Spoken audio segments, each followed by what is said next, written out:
Ladies and gentlemen, boys and girls, bitches and hoes, gangsters and wannabe gangsters, robbers and niggas who get robbed.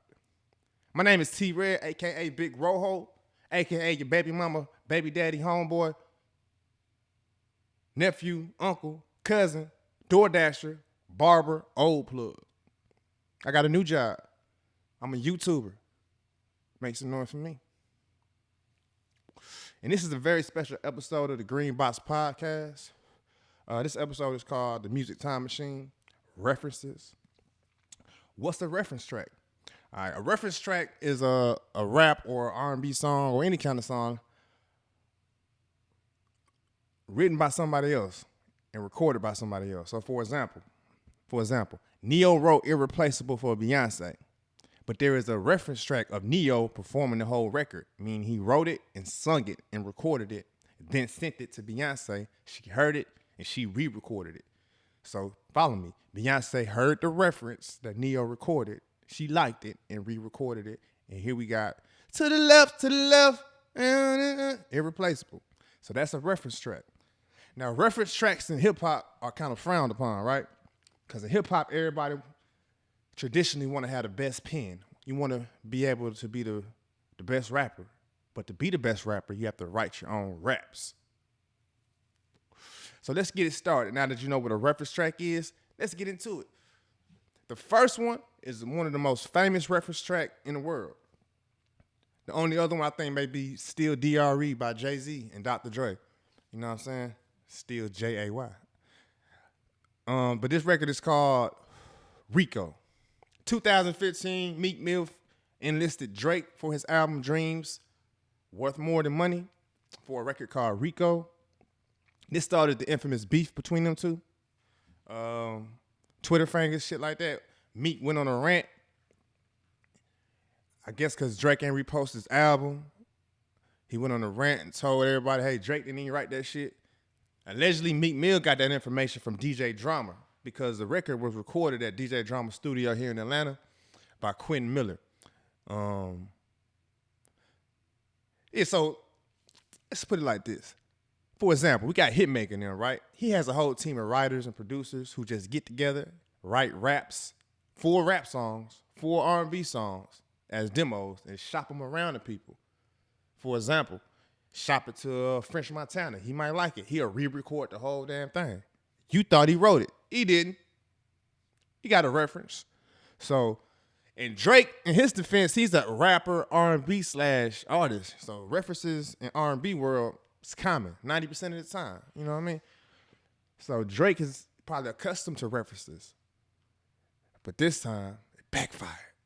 Because people said, hey, if Quentin Miller wrote that, Drake probably didn't write that other shit. Bullshit if you ask me, but hey, that's the opinion of the world. So here we go. This is the reference track, the most famous reference track on this list, I think. It's called Rico. And again, this is off Meek Mill's album 2015, Dreams Worth More Than Money. And here we go. Rico, written by Quentin Miller, performed by Drake. Let go.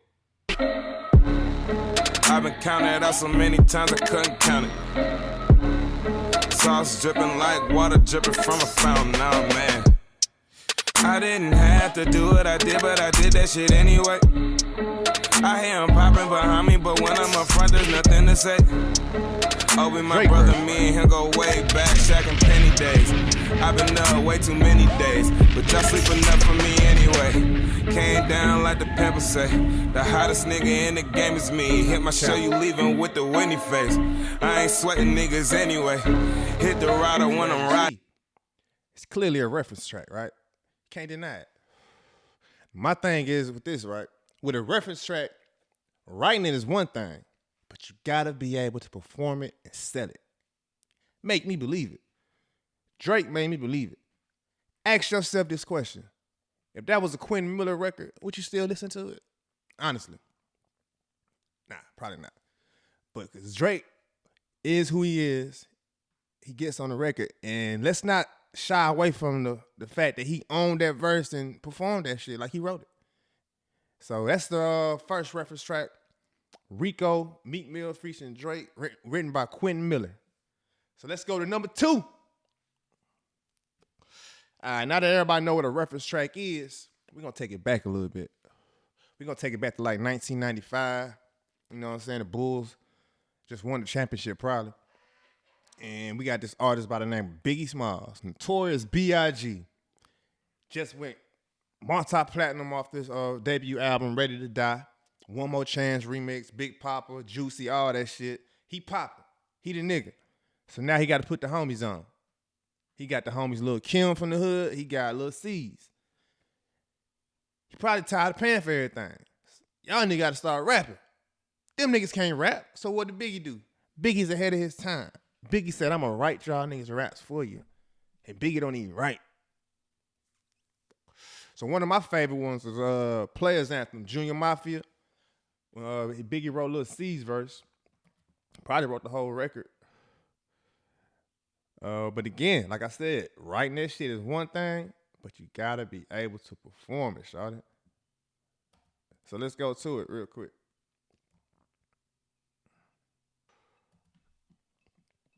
Here we go. And you know, when you write for a female, I know, trust me. When you write for a female, you gotta be comfortable because you're gonna be on that motherfuckers talking about dicks and shit and your pussy. And you ain't got no pussy. All right, so that's why I said.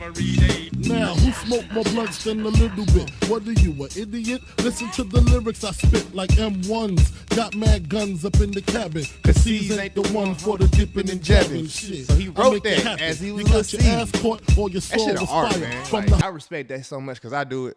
You know what I'm saying? That shit art, man. But again, you gotta be able to sell it. Lil C sold it to a certain extent. But if that was a Biggie song, just a plain Biggie song, that record would have been way bigger. So let's go to the, now that you heard the reference, let's go to the real record. And you know the Players Anthem, that's why Outkast and UGK had to call that shit the International Players Anthem. So we can't have too many Players Anthem, we gotta specify. So here we go. This is the real record. Had a video and everything. Now, who smoke more blunts than a little bit? What are you, an idiot? Listen to the lyrics I spit like M1s. Got mad guns up in the cabin. Cause C's ain't the one for the dipping and dabbing shit. I make it. Yeah. C sold it to a certain extent, but like I said, if that was a Biggie record, you feel me? Let's go to number 3. All right, number 3, we're going to take it to the South, right? Take it to my city. We're going to go to a little neighborhood they call Little Mexico. Kirkwood, Atlanta, Georgia. Free band gang, Mr. Future himself. Now, when Future first came out, he was just a trap rapper, right? As he evolved, he became better as just being an artist. He started doing R&B references for other artists, major artists. We're going to get to one of them a little later, but we're going to start right here. This is a major artist, too. This big. This is off like a 2014 album. Mike Will made it, had an album. This record was called Nothing Is Promised, Rihanna. The whole record is just Rihanna. Mike Will made the beat, but if you listen to the record closely, you can hear Future in the background. So it's like they muted Future main verse and kind of just kept his ad-libs because you hear his ad-libs clearly in the back. That hit it weak. All right. So let's get into it. This is first let's get to the reference. Future, Nothing Is Promised, produced by Mike Will. Here we go. You hear the same ad-libs on this reference as on a real song. Can't even compare us. No. They can't even compare us with real niggas. Real niggas. I never would imagine this shit coming. This shit coming. This ad-lib in particular. Money, we drowning in hundreds. Aye. I keep the duffel bag on me like Titty Boy and Dolla. Titty Boy and Dolla, that's 2 Chainz, nigga. Boy, for all these niggas, they'll murder for $1. For a first pair of joints and some new Balenciagas. Yeah. I'm in love with the cash, I put that on my mama and father. Ain't none of this shit promise, ain't none of this promise. And Rihanna killed it. Her voice is so beautiful. She can really rap or sing anything and it sound like an angel on a mic. Let's keep it going. All right, here we go. Riri, Talk to me. And none of us perfect. I hope it was worth it. Shopping in Paris. We going shopping in Paris, nigga. They can't compare. They can't compare. Rare niggas. Rare niggas. I never imagined that she ain't coming. Remember that she ad-lib? ain't coming. We swimming in money, we drowning in hundreds. Ayy, I keep the bag on me like $4. Rollie ain't taking that way you don't know. And if it don't love me, but what you talking about? I'm in love with the cash, I put that on my mama and father. Ain't none of this shit promise, ain't none of this promise. Look at that voice. Ain't none of this shit promise, ain't none of this promise. Ain't none of this shit certain, ain't none of it certain. So that's Mike Will Made It featuring Rihanna. Nothing is Promised, written by my boy Super Future. Pluto! Y'all better stop playing with my boy. Nigga told me Future can't write nothing for Beyonce.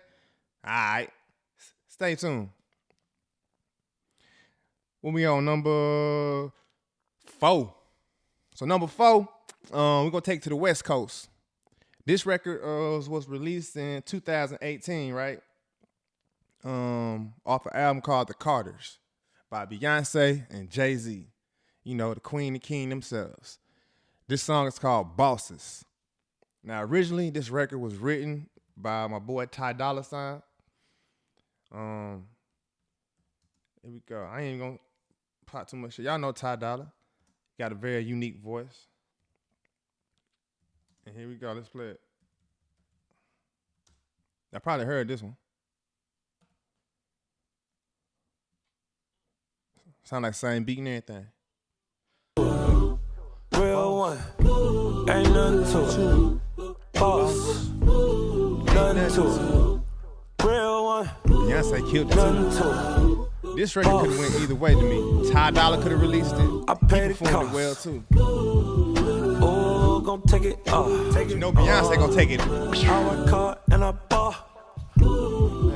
I ignored a lot of calls. You ain't talking about nothing, I ain't got no time. I got money on my mind. On my mind. Check out www.musicmafia.to for new music. Bitch, I don't like you. Music Mafia. Hey, Nothing to it. and go YouTube with these bitch ass ads again. I understand. I'm gonna stop saying that. Y'all gotta pay y'all bills because I'm gonna have them ads in a minute too. Y'all, speaking of ads, like, comment, share, subscribe. Stay tuned, comment. Just fuck with us, man. Okay. Talk to him, B. Ain't nothing to it. Boss. Yeah.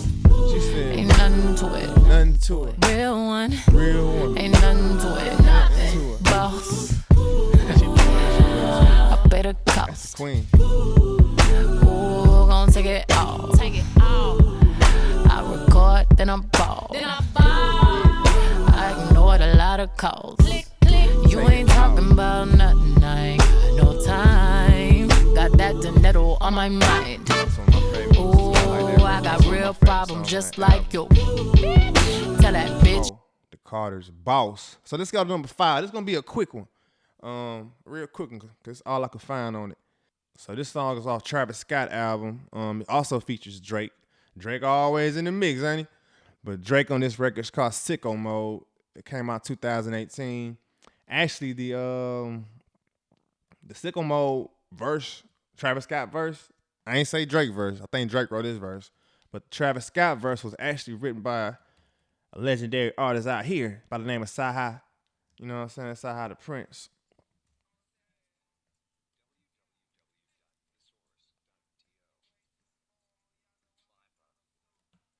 Yeah, so let's go to Travis Scott. It was really simple, short. That's all I got. But you clearly hear Sci-Hi rapping. Wait too formal, you know I don't follow suit. Now when I hear that shit, because when I heard Travis say it, I ain't even catch it as a bar. You feel me? I ain't really catch it as a bar. Let's play it real quick. But, you know, Sci-Hi, he known for them bars and wordplay. So I guess I was expecting it and I was ready for it. But that was a bar. Way too formal, you know I don't follow suit. A simple one, but a bar. So let's check out the Travis Scott version. And you know YouTube coming with the ad. My bad, y'all. I should have played it on my phone. I wasn't thinking this shit through. This is my first episode. Fuck with me. Like, comment, share, subscribe.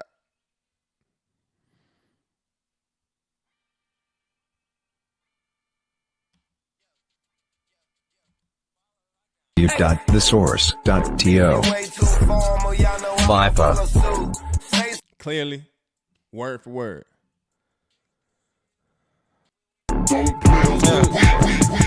This shit way too formal, y'all know I don't follow suit. Stacy Dash.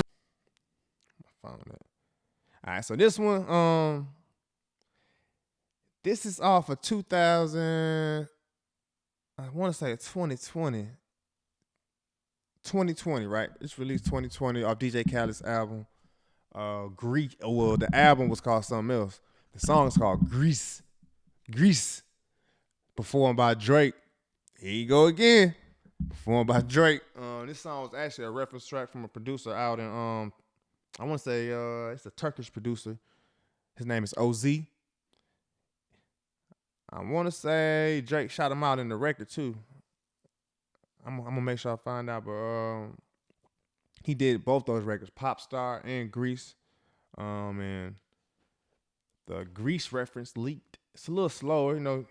Drake switched it up a little bit, but you can clearly see it was a reference. But I don't think Drake is shying away from niggas knowing that it's a reference. But here we go.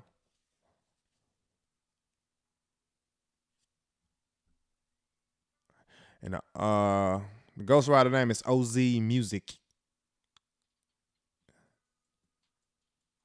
He actually released it in 2019.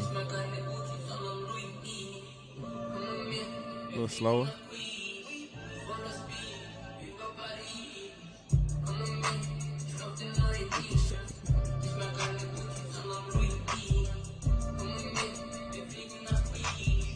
Forever for me. Come with me. Now let's go to the Drake version. But Drake, he pop up a lot on this list, y'all. Leave all of your things, yeah. They don't take nothing away from that nigga. Stop at Gucci, stop at Louis V, yeah. Come with me, fly you out to Greece. Full speed, so volley Paris, yeah. Come with me, leave all of your things, yeah. You can stop at Gucci, stop at Louis V, yeah. Come with me, fly you out to Greece.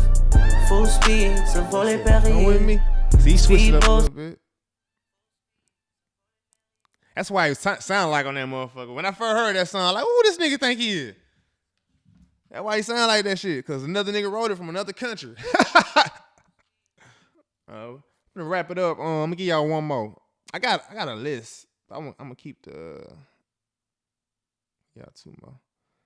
All right, so this record is off Travis Scott album, I think. Travis Scott album. I won't say Travis Scott and Quavo album. Pick Up the Phone. Y'all remember that record? This hook was written by a writer named Starr. Starr. She also wrote on a record called Two Phones by Kevin Gates. You can kind of see the same vibe. This record right here is called Pick Up the Phone by Young Thug and Travis Scott featuring Quavo. Pick up the phone, like, I got two phones, one for the door, so I can kind of hear that shit. She also got credits on Be Real, the Kid Ink song. Let's just be honest. Let's just be real. She wrote on that one.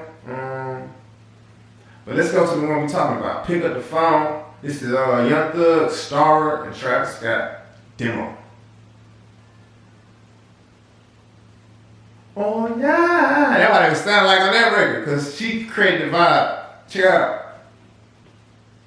And I don't know if that's, I take that back. Boop. And that's why they sound like this on that record, cause Starr created the vibe. It's Starr's voice and her vibe. Check it out. I bought four. I called your whore. Just to fuck but then show up. Yeah. I just went got my door. Yeah, I bought before. Hey, switch the word up. Roll up, that roll up. And then I call your whore. Tell me, oh, pick up the phone, man. Hey, I like that shit, though. Like, I know you home, man. Like, I'm in the zone, baby. Oh, I just bought up before, man. Yeah. Never will I cheat on you. Okay. Never will I keep it greasy. Nowhere to back on you. Yeah. That shit hard. The demo harder to me. I like the demo better. But let's go to the real one real quick. You know what I'm saying? It's It's cool. I like it. They solid. I could have went with either one, but after I heard the demo, I fell in love with that shit. So shout out to Starr. That shit fire. We'll give y'all one more. I wanna know everything. I wanna know your number and if I can come over. I wanna know what you like. I wanna know so I can do it all night. But you're telling me I'm just a friend. Steady telling me I'm just a friend.